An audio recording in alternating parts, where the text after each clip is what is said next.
মেহেরপুরে নারী ও শিশু নির্যাতন প্রতিরোধে ঐক্যবদ্ধ হয়ে কাজ করার প্রত্যয়ে নবগঠিত জেলা কমিটির প্রথম সভা অনুষ্ঠিত হয়।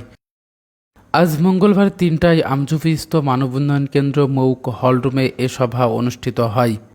জাতীয় নারী নির্যাতন প্রতিরোধ ফোরাম এর সহযোগিতায় এই সভার আয়োজন করে মানব উন্নয়ন কেন্দ্র মৌক।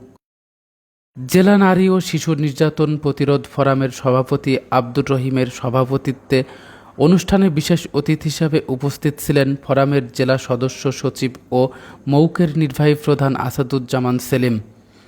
সভায় আরও বিশেষ অতিথি হিসেবে বক্তব্য রাখেন আমিরুল ইসলাম আলডাম, সহসভাপতি জেলা নারী ও শিশু নির্যাতন প্রতিরোধ ফোরাম, মোসাম্মদ পলি খাতুন, সহসভাপতি জেলা নারী ও শিশু নির্যাতন প্রতিরোধ ফোরাম, আব্দুর রশিদ বল্টু, কোষাধ্যক্ষ জেলা নারী ও শিশু নির্যাতন প্রতিরোধ ফোরাম।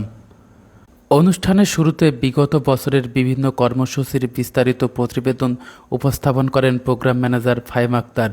সভায় বক্তারা বলেন, সমাজে নারী ও শিশু নির্যাতন বন্ধে সচেতনতা বৃদ্ধির কোনো বিকল্প নেই। নবগঠিত এই কমিটি মেহেরপুর জেলায় নির্যাতনের শিকার নারী ও শিশুদের পাশে থেকে আইনি ও সামাজিক সুরক্ষা নিশ্চিতে সক্রিয় ভূমিকা পালন করবে। উক্ত সভায় স্থানীয় সাংবাদিক, নারী নেত্রী এবং বিভিন্ন পর্যায়ে সমাজসেবকগণ উপস্থিত ছিলেন।